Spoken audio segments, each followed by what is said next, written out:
Welcome to Drinks, Jokes, and Storytelling, the ESPN for all things comedy, with your hosts, Mark Riccadonna and Richie Byrne.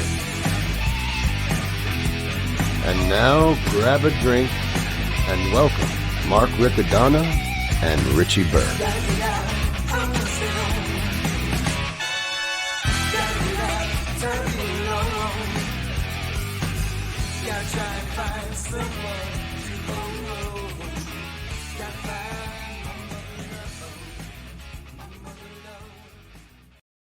Folks, welcome to Drinks, Jokes, and Storytelling, the Roundtable. You may notice our show's a little lighter today. There's no Richie Byrne. Richie had a gig today, this afternoon, so he won't be able to join us. And I'm really excited for today because we're actually in person. Yes. It's not virtual, so this is going to be so much fun. I even put on a shirt with buttons. That's how excited I am. Yeah. But no pants. No pants. Actually, on my way here, this is honest to God, on my way here, I go out to the car. I have a iced coffee with the lid. I have the lid. I'm carrying all my stuff, and I go to get in the car. And right as I go to put the coffee into the cup holder, the top comes off. The coffee goes everywhere, splattered all over my shirt. And that's why I was covered in coffee stains. So luckily, I had this in the back of the car. So you look great. Everything looks good. And we have a guest with us today. I'm so excited about this guest. Not only is he an incredible comedian and an insane magician, but he is also a great ventriloquist. Welcome to the show, Gemini. Thank you. Gemini, Thank you for being here. Thank you Yeah, for we're having at your me. place. Right. Thank you for having me. We're physically at your place. So that works out. We have a really crazy week coming up with John. This is John Lombardi, also everybody knows as Gemini. But we have a really great week coming up. Awesome week. There's great shows. If you're in New Jersey, seriously check this out. We have a couple shows coming up Thursday. This Thursday, the 16th, we'll be at the Elks Club doing a variety show. I'm so excited about the variety show. I'll be the stand-up comic and kind of host. We have a singer, Justin Gonzalez, who is also on our channel. We have ventriloquist John Lombardi and magician Denny Corby. And we are going to be at the Elks Club in Flemington, New Jersey. And what a nice old school way to bring back comedy in such a variety of different ways, like a vaudeville type of thing. We're all going to dress up. It's going to be... Oh, no, you didn't say that. We're reading that contract. We want to make it like the old Rat Pack, Okay, people are just coming out and they're seeing a classy show. We might tux it up a little Very nice. Little suits, some tuxes. And we want to definitely thank the Elks for helping us out with this event, and donating the room to us for that event. So we're almost sold out. That's awesome. We have about probably 6 tickets left. So Jersey people that are watching, please buy them 6 tickets so we can just say sold out By the end of the show, for sure. That would be By great. the end of the Right show. in. Tell us you're coming. But then Friday, you guys have another show. Who's on that show and where is it? That's Joey Cola. And we are over at the Roycebrook Country Club, another fundraising festival, part of our Festival of Laughs. And that one is for an awesome, Unico, which is an Italian organization that helps out children. And they do so many different things. Who do you have on that? Joey Cola and myself. Oh, good show. Joey's just awesome. We've had him on a bunch of times. I'm sure the viewers remember. Oh my God, you have to take the energy level just goes crazy with him. He's good. And then Saturday we have a big show at the Elks again. And Saturday we're doing another show in the big room, in the showroom. We have 5 comedians that helped out with this Festival of Laughs. We had to change it around a little bit because of government started putting different restrictions, and we didn't want to put a whole bunch of people into one area and have people not knowing why. We're helping some children out to go to an autistic place that the Elks put in. We were helping that but we didn't want people to come to this event and feel unsafe in whatever way. Yeah. So we cut it down and just and Saturday shows the 5, kind of the producers of the group that are all, going to be part of it and all performing, which is just really awesome. And we're doing Wednesday, please, tomorrow night, 101.5 with Steve Trevelise. That's going to be a lot of fun. We are all on together. All of us. That's crazy. I don't know. I think he's going to get fired after this. Well, we wanted to get these plugs in, but we'll talk about it later. We'll bring it back up. But let's get to the drink. Oh, He's wait. ready to take a shot without us. We're going to cheer. I love it. I didn't know the rules. No, so we start every show with a drink. And because Johnny is a big fan of Johnny Black, Yes. we're all going to share in a nice scotch. Cheers to you guys. Cheers. to you guys. That is good stuff. Not only is this the first show without Richie, it's the first show I feel like we're really drinking again. Like we're back into it. Oh, you stopped the drinking part? Yesterday, I couldn't drink because I had parent-teacher conference. That wouldn't be good. That's when you really drink. That's when you start shooting up. So we also go with a joke. John, do you have a joke you want to tell?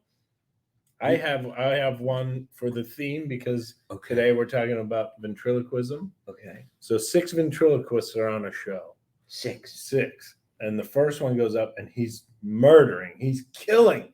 I mean, the crowd's going crazy over everything. So one of the ventriloquists flips out. He pulls out a gun. He mows down the whole audience. He shoots the whole audience. The police show up. They go to interview one of the ventriloquists, ask what happened. They go, "Sir, can you tell us what happened?" He goes, "Not only can I tell you what happened, I can do it while drinking water." He did not find that funny. Unbelievable. Drinking water. He should have been the first one shot.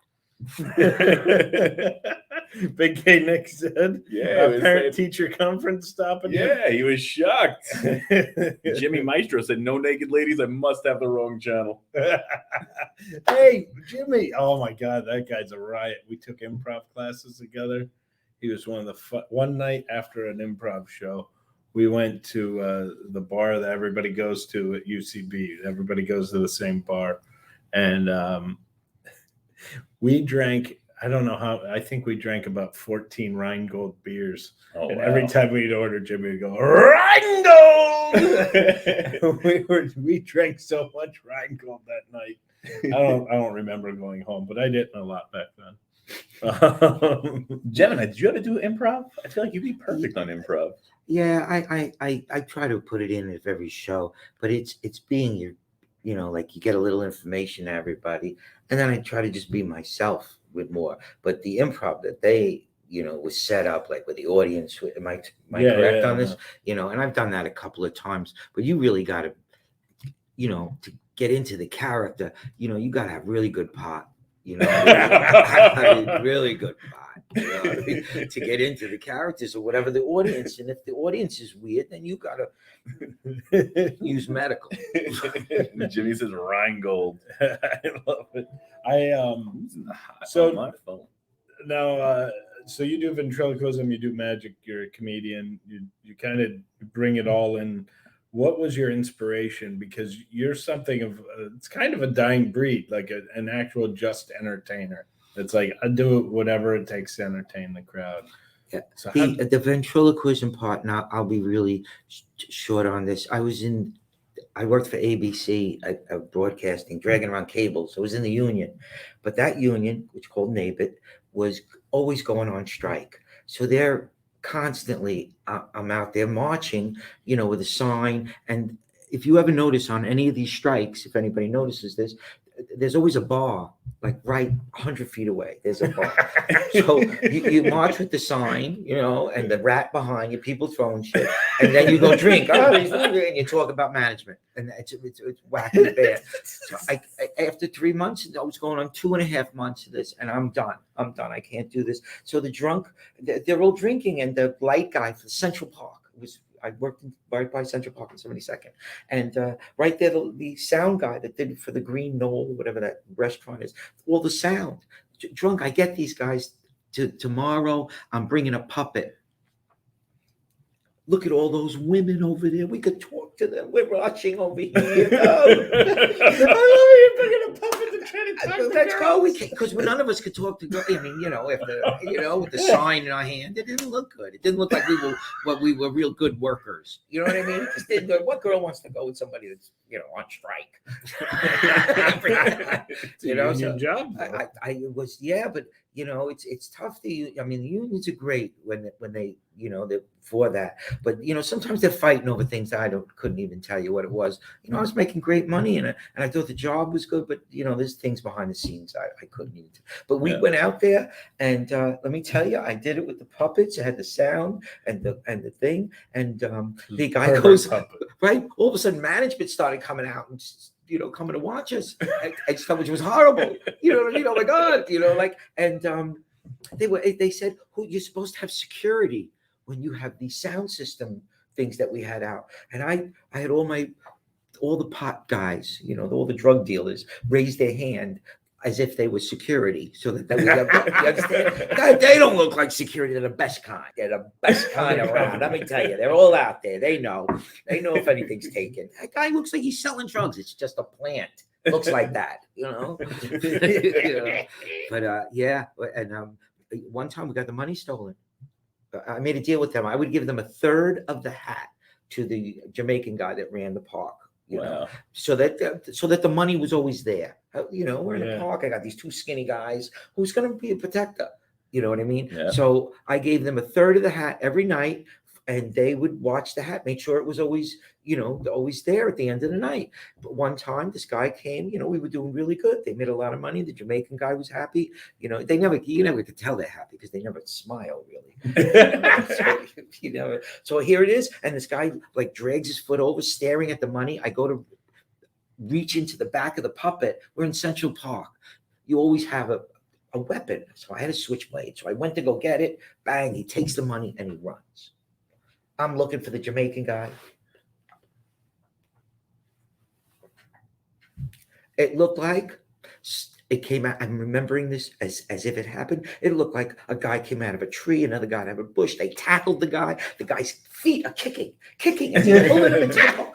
I'm looking. It's like a cartoon. A little black girl comes out with the hat, walking around. I'm making fun with the puppet as if that guy was my father. Your father's married, and people are clapping, thinking it's part of the show. Mm-hmm. After I went over to the Jamaican guy, I said, look, I don't know if you set that up because that went too wild, to show that you're running the park, because we were having a little debate over the money part.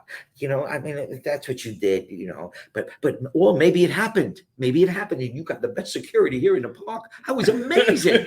Where'd you get that little black guy? That was so awesome. I go, but if it was the first one and you set it up, man, you got to do it again tomorrow. Look at the money we made. Oh my God, the cash was unbelievable. We made like triple the amount of money in the bar. Oh, it was awesome. I'd never seen a Jamaican guy laugh so hard and they have a little bigger than a nose, and just everything was coming out. It was horrible. Who did we have on Mark? The buskering. You're talking about. That's what I was about to ask. That was my next question. He worked Washington Square. That was another park that was south of us. Yeah, he was telling us a lot of the crew there was it Charlie Barnett? Yes. And Otto and George, I think, was part of that group, and they would. The problem he said was there, and he was really young when he was doing it. So the problem there was they would make all their money, and then they would just buy their drugs right away, and they all became dope fiends. Yeah, Barnett. Now, did great act. Who were the guys who ran in the park circle that you were in? No, this was just opening up by the restaurant. Me, you guys didn't do it. Because they did. They did the park was done over the side. I could only do it because I had to run back to go walk with the sign. You understand? So I couldn't go where the rest of the guys really was. Yeah, You understand? So I just opened up You were right on there, the by, side. right at the Greenville or whatever that. Tavern on the Green. Tavern on the Green, right Yeah. there. By that was You so were many working people. uptown. You were working. Yeah, I fancy. He was entertaining junkies. Yeah, I mean, Yeah, we the had- NYU college students. This man had Tavern on the Green. I mean, it clientele. went really well. For a while. What happened with the girl? Did you get to talk to the girl? Which girl? It all started out. You were bringing the puppet because there was a group of girls. Oh no, yeah, we talked to all. I was able He to. talked Oh to my all. God! Oh, we spent our money right away on them. It wasn't worth I it. guess you guys ended up on the better I better don't know. end. But hanging out with Charlie Burnett and Otto and George would have been something to talk about right now. Let me tell you. No, but it's crazy because out of that, Mark was talking about how he got hooked up with and started going on tour with George Burns. Yeah. Crazy. And to imagine he was 16. Competitive circles, buskering. Have you ever done any other buskering besides that when you first? What do you mean, Buster? So it's when you you put the hat out and people just chip into the hat, as opposed to Call out a circle. I ran a club in Ocean City, Maryland, and the guys, everybody that I hired as my entertainers, they were all street guys, street girls. performers. Yeah, exactly. So we all went down to where they had all the rides and everything. Yeah. And they would make more money than I was paying them. Yeah. People doing it. That's what he was just on the saying. street. Hey, everybody, come on over here. What are you going to see? What are you going to see? You're going to see this now.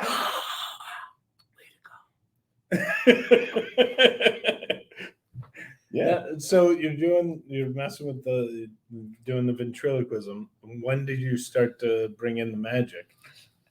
Just when I started doing clubs, because people, when you bring out a puppet, they still, they're almost afraid of it. So I had to get people, my mind, streetwise, you had to get them to know you, to like you, get to know your personality, where it was in contrast of whatever puppet that you brought out, or in an agreement or whatever. Yeah. But if they didn't know you personally, they didn't get sometimes the humor, unless he was an Otto and George guy where they're just talking really filthy. Yeah, absolutely. Who was another so Otto and George is definitely a ventriloquist that I think all comedians know, but I think a lot of civilians, I guess you would call them outside of your circle.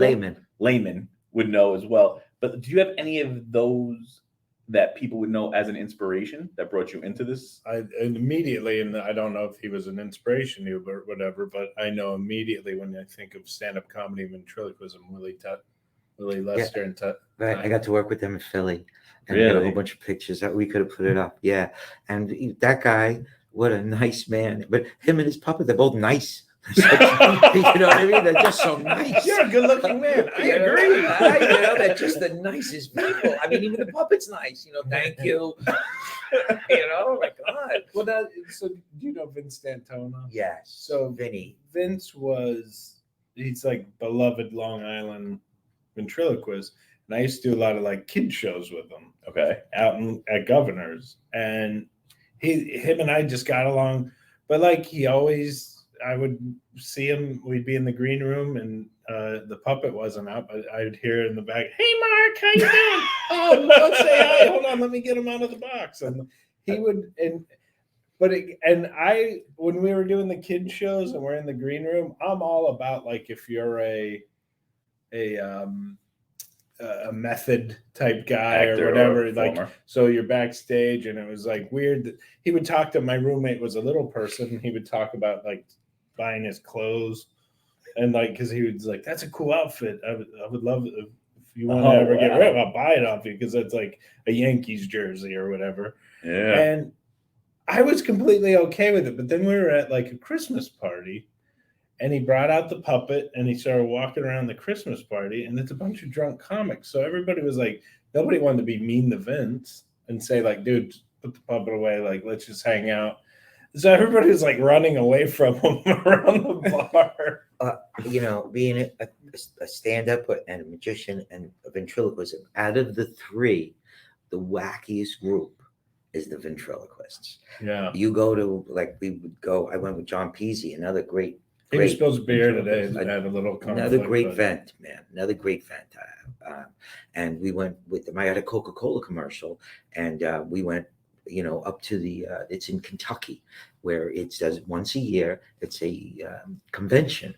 Oh, wow. Really? There's like 200, 250 of people walking around all day with a See, puppet. no, I think I would love it. So After do a I. while- The first day. Yeah. No, first hour. First hour. First hour. Because even though you do it, but these are people that aren't like doing it all the time or doing it for money. They do it in their lives. Like there's It's a lot their of love. religious people that teach religion. This is Really? religious puppet. Yeah. Oh, it's big in the religion. Wow. Big in religion. Not Makes just sense. Catholic, because it's teaching and that type of thing. But after a while, say hello to Billy. Billy, say hello to Billy. Billy, hello. Yeah, Billy, you got what Billy says. Okay, I'm gonna punch Billy in the face. Billy's done. The guys ever get heated? What You do you mean? stole my act. I don't know that Is it- behind the is there scene, ever- because there's a lot of with the ventriloquism. If you have hey, look at my Woody, you know what I mean? Hey, if I do this, you're gonna get splinters. There's a lot of standard lines that just go with all events. The key to the ventriloquism is to bring out a completely different personality that makes it seem real. When you make or create the puppet, but then they're all made by different artists. Yes. And that's the most difficult thing, is sometimes, some of the artists don't make some of the puppets workable. They're making them just so the eyes move and the mouth moves or whatever. But there's a way that your hand has to be able to move fast. I have some puppets here I could show you. Come out. I would some love of to it. see him. But I when you come back, I definitely want to talk about the different styles, because like some puppets are like the plushy, soft stuff. That's animal this one. type. This one is really kind of cool. Matter of fact, I got it from Mr. John Peasy, and it's but it has a character already. You know what I mean? It's got a nice little character, and it looks nice, and people kind of like him already. As soon as you Yeah, see he's him, a you cute kind of little like, he's a dog, nice, puppy, I guess. Or like this. All right, stop. You gotta go. What's amazing is when the puppet's talking, I want to look the puppet in the eye, and As you should, as it's one should. amazing. Anybody who acts too jaded to just enjoy it, I feel bad for them. Agreed. It's Agreed. like- It's all about like the childlike wonder of embracing it. It's the same way I feel with magic, which we'll talk about in a little bit. But like, I have friends who genuinely don't like magicians, and they like pretend they like that. That's not cool. And I'm like, how could you not like? Right? How this? could you not enjoy it? And who's this guy? This is one of my favorites, which he was actually created like almost after a friend of mine that was the funniest person over in Brooklyn on the street. But if you see, I don't know if you could see, each part of his face moves separately. Wow. Whoa, the nose move. I didn't know. Can you see this? I don't know if you could show this. It's each piece is moving separately. Watch this part. Just- Wow. Even the I can top see lip. here. Right. So if you could be happy, he's happy, and then he could just be like, he'd just be a little crazy. But once he comes to life, it's awesome, man. He's got the whole thing with the eyes. He could be tired or surprised. Wow. Just without saying anything, I feel That's- good. Yes. Like Like this. Yes. We're here on the show. No, show on the show. It's a good show. It's a drinking show. Wood alcohol. No. I like this stuff. Okay. What are we talking about? We're not talking with you. We're just, and it's kind of cool. But you have to go and rely back and forth, and that's where, as soon as I start playing that he's real, Yeah. what playing that you are real? Who's real? You, me. He's drinking again. I like this stuff. Yes, he is. Just stop. Well, I'm gonna put it. It's back. so Don't do it. so amazing, and there's such a variance between just those two individual. Two different ones. ventriloquist So tools. now is he more like with a traditional wood puppet, or is he? He may be. Let me show you. What you doing? Oh my God! I can't do this. Stop. That's why you took me out. He's killing me. Oh my God. That was so, and it feels so real. I know. I love the magic of it. Wow. This Look at all the puppet is buttons. like probably, I don't know, $5,000 or whatever, $6,000, and they sign them. Now each one of these, if you could, I don't know if you could see. Yeah, if you guys could See see it. this, I'm you gonna definitely drink want to get for a you. good See view this? of this. It's all of these. Each one is all around, and they all move where your hand, can work it. But you see how the hand fits? Wow. Each piece is ready to go. That you can move like 4 things at one time. You know what I mean? Constantly going, and your hands moving, and your mind you're thinking for the puppet. Wow. Like if somebody says something, and you bang, you're looking at them to make the eyes go up. You know what I mean? Like whatever. This it had is. to take years of practice because I you're mean, so fluid with it. Yeah. This is made awesome. Yeah. This puppet made awesome. So that's a good question. So for the person that wants to become a ventriloquist, Don't start with these. yeah. You know what I mean? Don't. Just get like a boggle that you just do this Well, move. my advice, and I don't try to deny anybody, but it's a lot of money, and if it's something that you're not going to pursue, but what you're going to put it in a closet or sell it back after. You would want to get a simple puppet. You know what I mean? Whether it is made of wood and it's a pull, or one of the ones that's a sponge thing that you could just see if this is for you. Yeah. If they creating the character. So for the layperson, if they would have what is the entry level type of a puppet go for, and what is the Advanced. top end? What's the type most of puppet? expensive puppet you've heard of getting sold? John has one. Peasy has the most expensive one I ever knew. It's one that it talks by itself. You can leave it alone on the stage. Wow. Yeah, but it works all by radio control. You understand? So he can leave and still up there. Yeah, you got to John. I wish he was here. He would have really explained that. Wow. But it's all moving, and then you go in, and you have a little radio control. Where the puppet's just sitting there on the thing. All right, you have a fight with him. Yeah, you go shove it up your ass. I'm out of here. Well, you can't leave me. Blah, blah, blah. And then you just put him in, and he's just standing there, and the whole audience is sitting there, awkward. Oh my God, right? Oh my God! And then all of a sudden, the puppet just opens its eyes and go, I'm still here.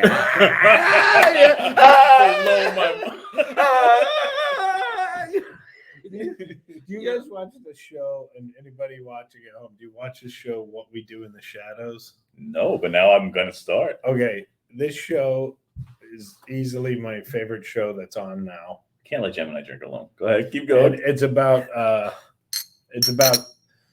4 vampires who live in Staten Island, and they're on a reality show. And they all live in the same house together. It's the funniest show. My favorite actor on the planet's in it, Matt Berry. Really? And Wait, is he the big guy? Is there a big vampire? he's with kind the of mustache, with Yeah. the beard. Yes. I did watch it. So- and they hang out at a bar. Yes. Yes. So the female vampire has a puppet made of her that's alive. Okay. And the puppet's slowly becoming my favorite character. It's slowly winning me over and being my favorite character. And it's a puppet of her. It's a replica of her. And it's always sitting on the couch and yelling at everybody. It's really funny. I'm going to watch this.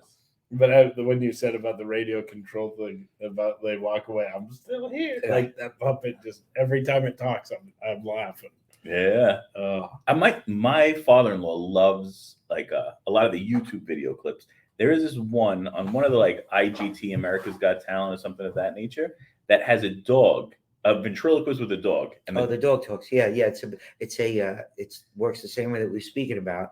But he had it made of what the dog looked like. Yep. And it's just a radio control thing. So it looks like as if the dog is I saw that one. Yeah. I'm surprised they didn't win. I think they couldn't let the ventriloquist keep winning because it won the first one with Vader. Vader. And then 3 times they came into the finals. John was it. Peasy was really one of the finals. Yeah. And then that girl won, the little kid. Yes. Okay. Without giving anything away, how hard is it that Terry Fader can sing while he's doing ventriloquism? I'm going to be honest with you. You're not going to believe what I'm about to tell you. He is already a wonderful singer. That's the key. When you sing as a ventriloquist, it's 100 times easier than being a rap guy with a ventriloquist. Oh, Think okay. about why. Okay. One is you have to mouth out the words. I said hip hop, hibbity hibbity. See how times my lip had to go. Hip hop, hibbity. When you're singing, strangers in the night, you're dragging You're out just the doing syllables, Yeah. right? So then you don't have to Close move the mouth. Wow. Okay. I was wondering if it was harder or easier. Well, but no, because he's a that great makes singer. complete. He's doing the voice Well, no, of but you the have singer. to. You have to be able to sing to do it. He's doing the impression of what he did, Frank Sinatra. That was unbelievable. Yeah, You know? absolutely. I mean, yeah, and before he was on that show, he was just like us, man, making $400. On a gig in on a gig in backyard back or a, thing, yeah. at that time. Now we're making a lot more. But I feel like you don't do it for the money. You do it for the love of I know. That was the one thing when I got together with these guys for the festival thing. I asked each person, you, Jimmy, John, Joey, and I said, "What do you want to? Why do you want to do this with? Why you want to do this?" And every one of yous, except for really Joey, who said, "We need to make money." You know what I mean? Joey, he's good. That's why I tried to put him in the lead. You know what I mean? Because all of us. It's what I agreed upon was for the love of the business, the love of comedy. Yeah. And when you have guys that are doing that, they're going to be there for you, but are they going to, know how to market? Are they going to know how to make the money, get the people in? There's that whole part of the business, which I was, attempting to, really handle, but I'm still just an entertainer myself. Yeah. And that's a big pain. That's why I love to go and do. It's one of my hardest things in this is that I get it that it's show business, and as Bernie Mac would say, it should be business show, because without the business, there's no show. But I genuinely like the art form. I like the storytelling. I like being part of something. It's one of the reasons why I'm constantly trying to put shows together where we're as a group. Like I have the Drinks Jokes group. I got the Two Guys group. I got the new Laugh Pack group. Is because I like being part of something bigger. Yes. I don't like the soloing. If it comes to, we're talking about like guitar players, I'm not Eddie Van Halen. I want to be the guy from Steely Dan. Yeah. I want to be the guy from Dire Straits. I want to make the song better, not shine on my own. You're like a Marine with you are not greater than the sum of the whole. And I just enjoy being with guys like you. I like doing. That's why I love filmmaking. There's so many little things involved to make a big story. And I feel like a lot of comics are really okay with soloing. Yeah. And good for them. But some people that drives them, right? So like they need to be a star. Whereas other people feel like I just want to have a great show. So like Gemini's on, you're on, I'm on. I don't need to be the one that everybody sees is the first name you think of. But to say, hey, we were on this show that was so incredible that people laughed, it's the energy, the feedback from the crowd. Where I always say my dirtiest secret is when I perform, it's funny that I'm I don't understand why they're paying me for something that I'm enjoying so much, right? I would do this in my bedroom without people. You better beep that out. Especially the bedroom part, right? I don't know. We're learning things from our drinks. I mean, in the business side of it, we talk about it all the time with the podcast and with the other things about it, it's I genuinely just want to do the art. I don't want to. There are guys who are so good at the business side, and I don't want to be one of those guys. I just want to show up, and I want people to go, "Oh, good, Mark's on this project. It's going to be good." Yeah, and it's not just the business end. Now it's extremely the technical end, the social media, and this whole part of you now have it. At one time, I know when I first started, you needed an agent, a manager, and they were going to get those people. That was all that you had. Now you could almost do the whole thing. Casting directors are shitting their pants right now. I would They're out of imagine. work because everybody can do it on their own. Hey, well, Social media is kind of phasing their jobs out, and it's like, do you want to get rid of that? But they also asked for it because for a while they were, and it's the same as comedy. You're going to equate it the exact same to it's pay to play. You want to get seen by a casting agent, you have to pay money and come to this class so the casting agent will see you. Well, that bit them in the ass because now anytime an actor has a possibility of doing something without a casting director, they go for it. Or I feel like 20 years ago it was like, well, this is who's casting it. I want to make sure I get them my stuff. I want to make sure, and it made them important. And it's happening with clubs. Clubs are doing the bringer shows. They're making comics pay to do open mics, and it's pay to play. And it's going to bite them in the ass because the artists are going to go, I don't want nothing to do with that. But you could learn the technical end. You can't learn the art.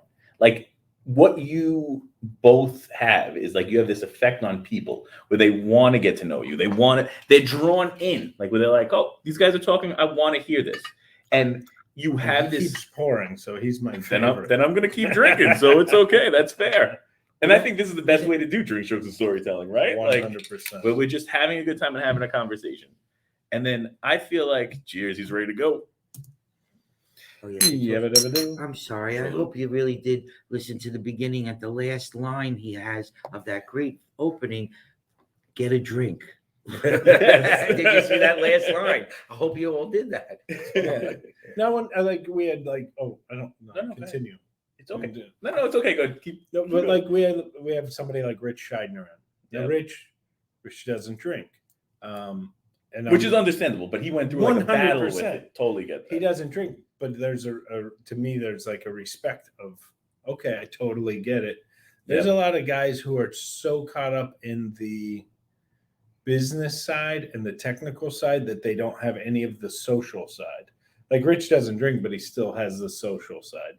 Absolutely. So the part of drinks, jokes, and storytelling, the drinks part is the camaraderie, is the being there. It doesn't necessarily mean alcohol, though I like alcohol. I also like alcohol. And I have a sneaky suspicion Gemini likes alcohol with us. But there's the guys like Scheidner, Craig Gass, who I completely like. They had a battle whenever they come on and they'll go like, yeah, but dude, I don't drink. And it's like, no, drink is another word for socializing.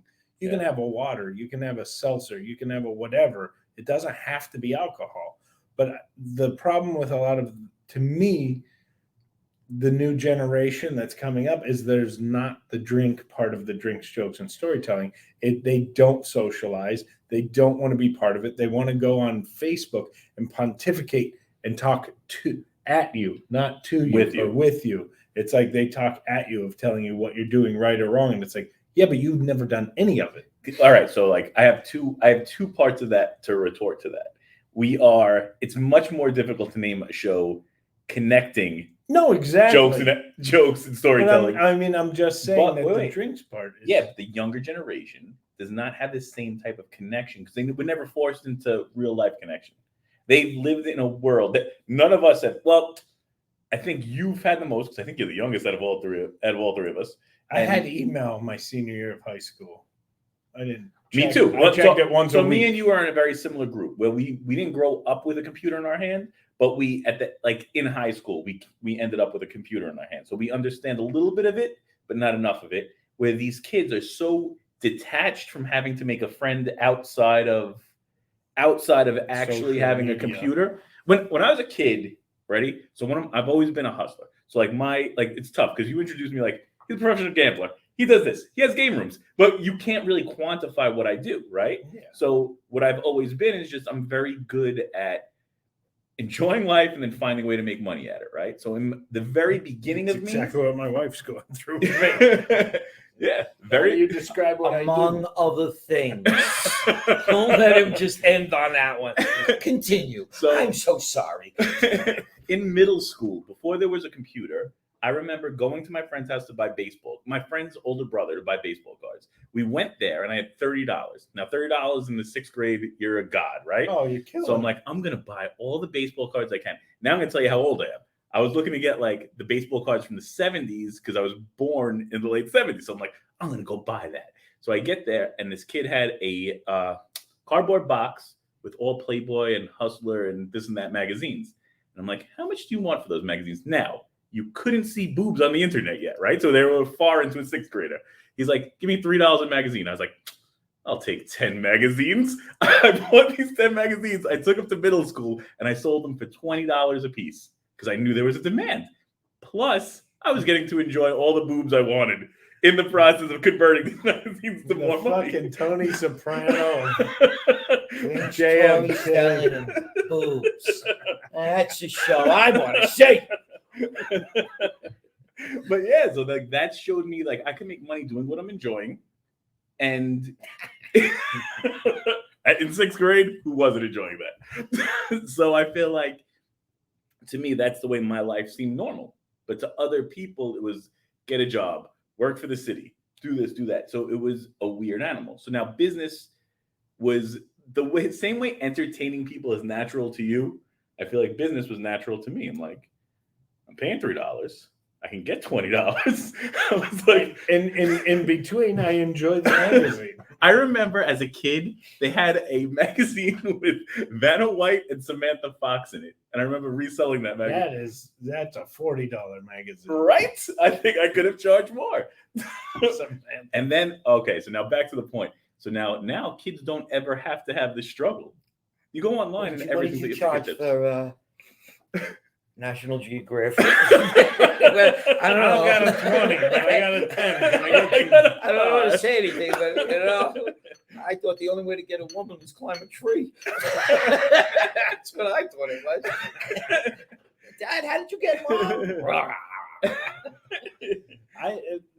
But it's weird because I came from a sports background where everything was about sports and having fun and doing something you love.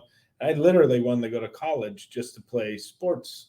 Football. Yeah, me too. I just wanted to play football for 4 more years, and then I was going to figure out what I'd do. But when that left the table because I tore my rotator cuff, it was like broke my leg.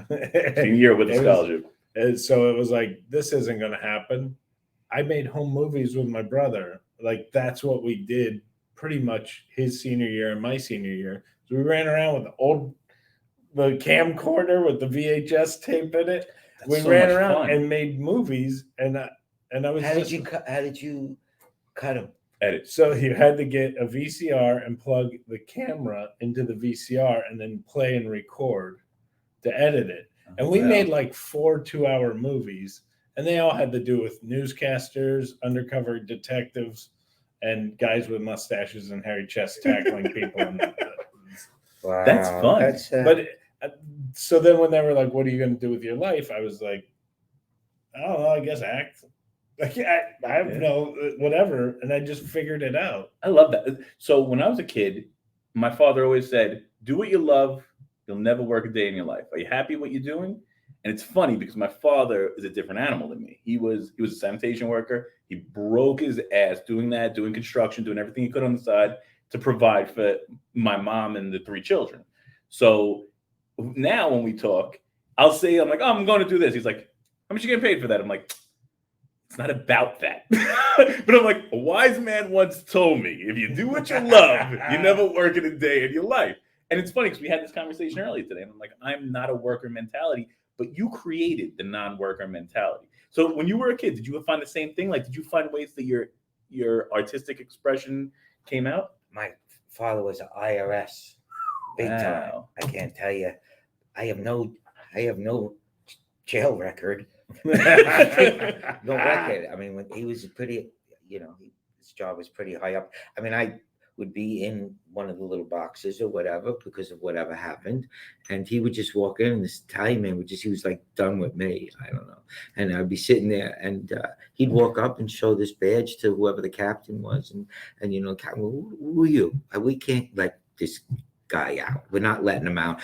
Judge is coming on Monday and all this stuff. And I was like, oh my God, don't let me out. He's going to beat the shit out of me. Don't, And so then he'd go and he'd show this stupid, not stupid. Oh my God, but this is just one story that happened many times. And he would just show, he goes, officer, I need this. This is, bullshit. I know it is. And if not, I'm going to leave and I will see you again when I have every single police officer's tax return on my desk in 24 hours. And he just walk out. And meanwhile, the guys, what do you mean? Who is that guy? And then some, two guys must have been watching on the camera.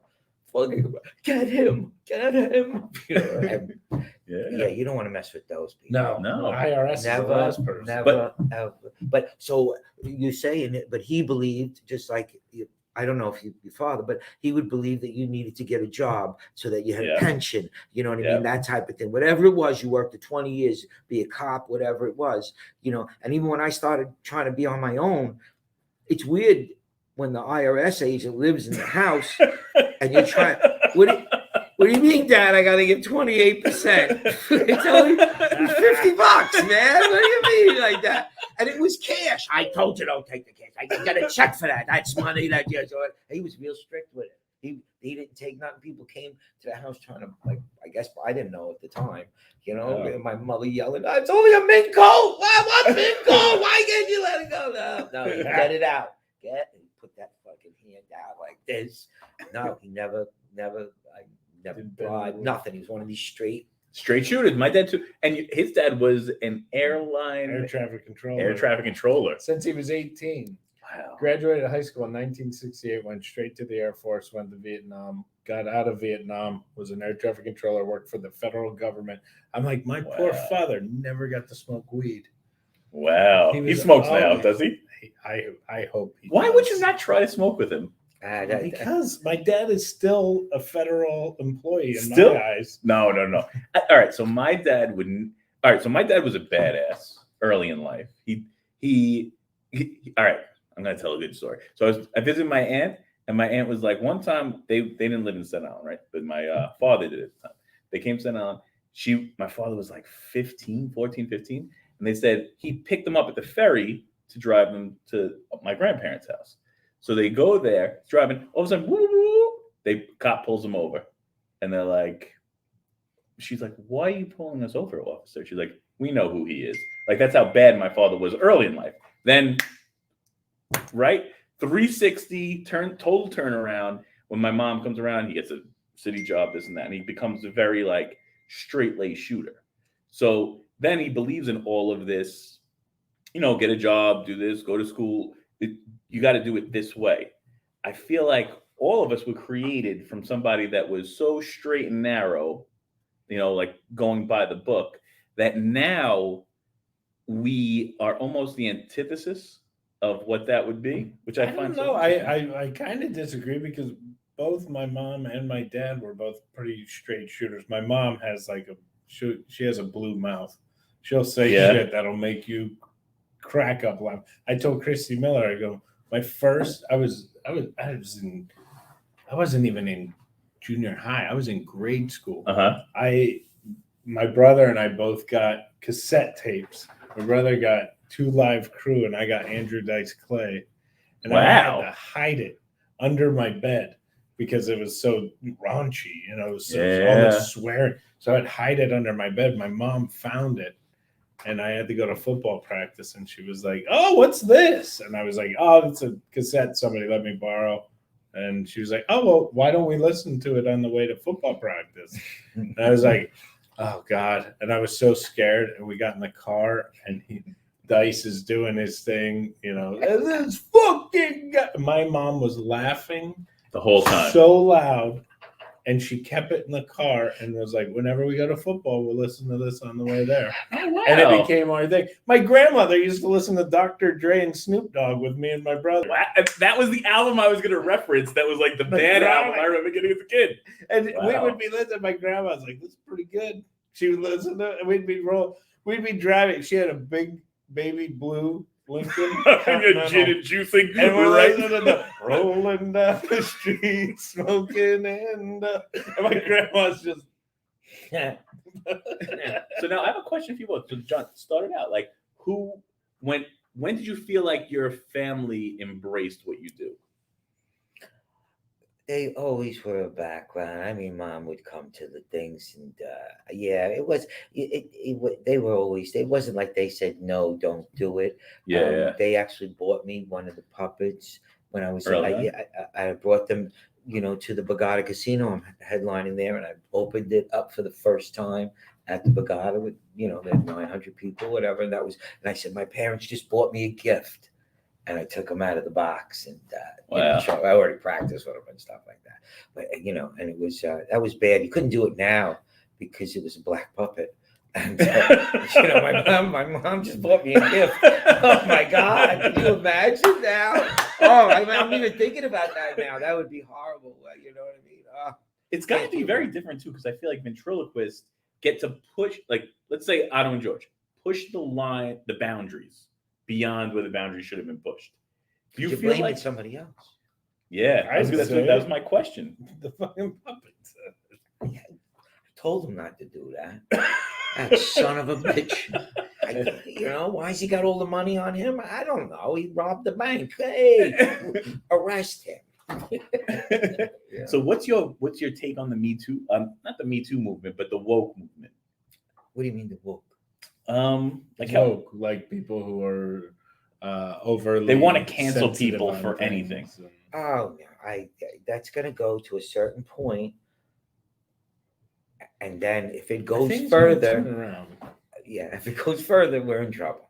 Yeah, you understand. But if it doesn't, and hopefully what you're saying comes back, I mean, if we can't laugh at ourselves, no. Here's the bottom line of the whole thing is exactly what you're saying. It's going to hit a point and then it's going to go back. But I think we also learned. So we learned a little bit of saying, let's be honest, there are certain words you should not say. I know it's freedom of speech, but there are certain words you shouldn't say. And those words can be taken off the table. But I think making jokes about things that trigger people, that needs to go away. I think it has to be done with the idea of intent. Like if you're intending to hurt somebody, I think it's bad. But if you're intending to show how ridiculous something is, like All in the Family did, where they'd say the words that you shouldn't say, but they'd be like, this is ridiculous. Can't you see how ridiculous this is? But that's like the argument with an actor of, well, I don't want to play this character because I don't want to say that word. Yeah. Well, you might be playing a racist. You might be playing a sexist. And you might, as a writer, you might be writing a part that has a racist or sexist undertone. And that's part of the art. But if you're calling somebody a term, it needs to go away. Yeah. Like that needs to go away. People need to, because the problem is we're living in a world of uneducated people pretending they're lawyers. Yeah. Well, if how come they can say it there and I can't say it? Well, it's because that's part of a story, part of a thing. You're just saying it because you want to be able to say it. There's some bad intent. Yeah, exactly. Now, just to bring it back, because this is a ventriloquist event. Yes. It's still having a puppet that should be that character of a racist, whatever character. You can't do even trying to play that character, or you be the racist, or to get that humor out. I mean, I'm going to be honest with you. I do many shows for many different resorts and stuff. Other than the casinos, I was asked not to bring certain puppets. Yeah. You know what I mean? Just to not even, just by the look. When we did, we were on the Lower East Side, the woke place of all wokeness.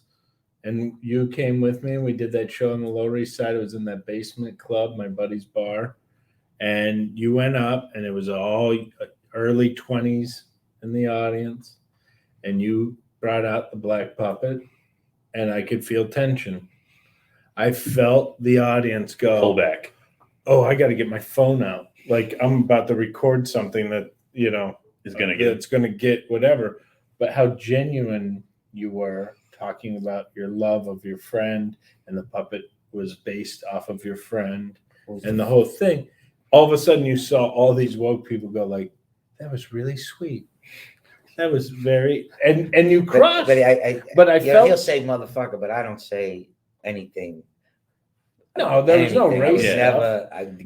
But as soon as you pulled out a puppet and it was African American or black puppet, you pull it out and everybody immediately you could feel tension of like, oh, That's why another thing is I show how the puppet works to people before I go. I'm gonna bring them to life, but you have to see the mechanics of this. This is amazing to me. Just before I even show you, watch each piece moves and stuff. When I put it together, an art. It's gonna be alive, And then people, then they see it as a puppet and not an extension of me or some stupid shit like that.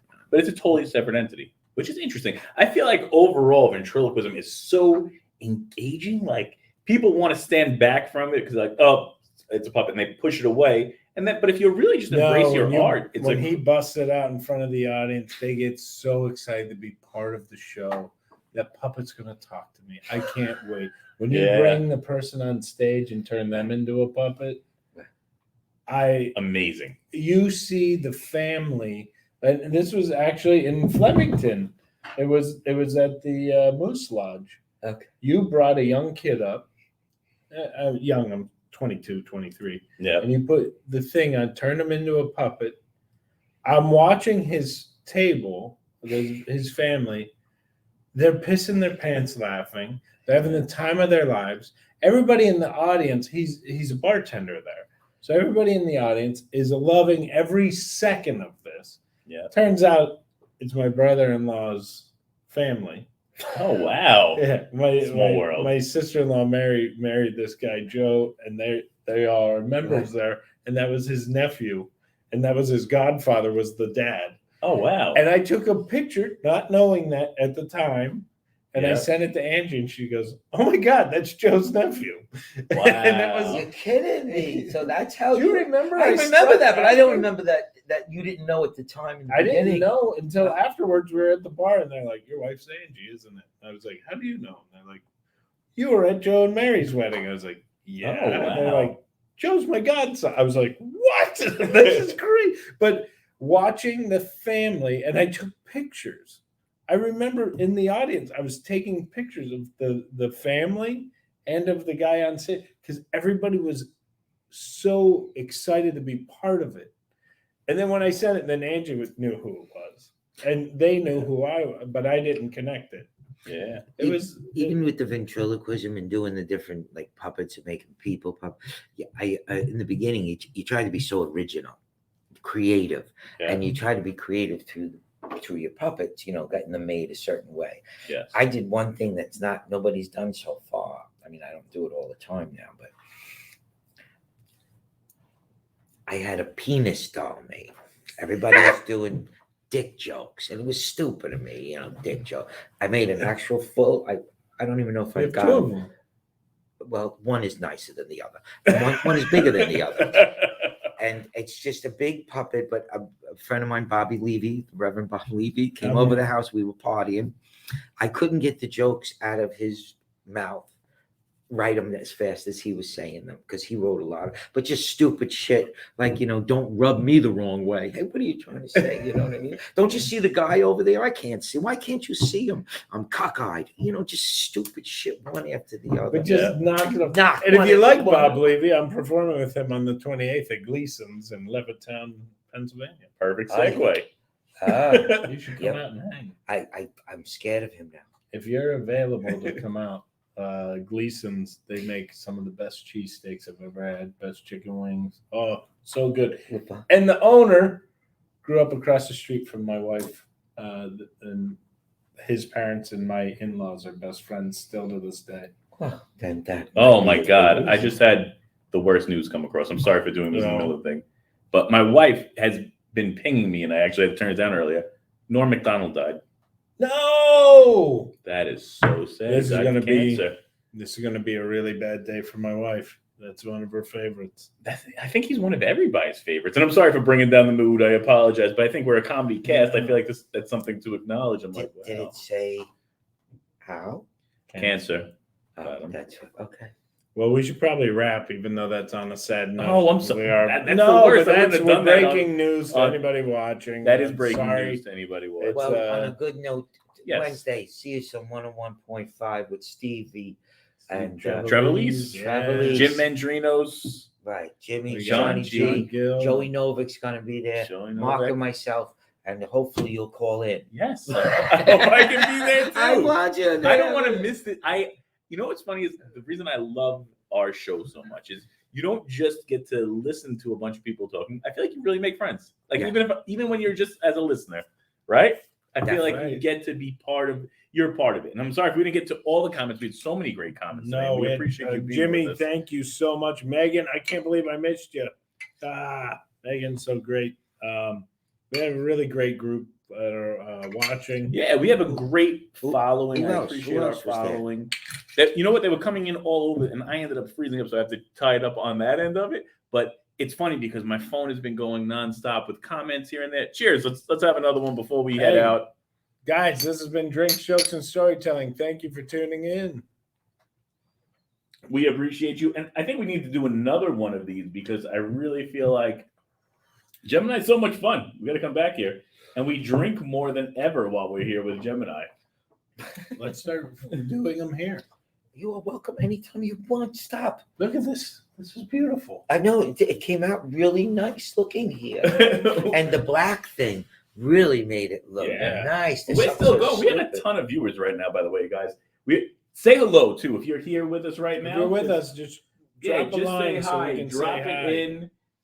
Oh, right? Fucking big kahunas. Gene, Christian Corderas, Gene Dunn, Norm, Jimmy Maestro, thank you. Megan Brown, thank you. There's so many great people out there in the audience. We appreciate you tuning in with us for today. It's been a really good time, and people are just checking in now. Amy Ambrosino, how are you, Amy? We'll be talking Friday. Hey, and look at that. My wife, actually, who I just shouted out that brought us at Norm McDonald News. I love the live show with you guys together. Thank you for tuning in. We appreciate you guys all out there. And if you want to check out right now, I don't know if it's going live, but you also want to see Mark. He's going to be on Christie Unleashed. That's why we got to break out a little bit early, guys. Sorry. And otherwise, I think we could have gone like 2 more hours with this episode. I know. Well, easy. We have John back. We'll so much fun. Definitely do it again. And make sure if you haven't done it yet, subscribe on the YouTube page. It's Drinks, Jokes, and Storytelling. We'll see you guys later. Have a great one.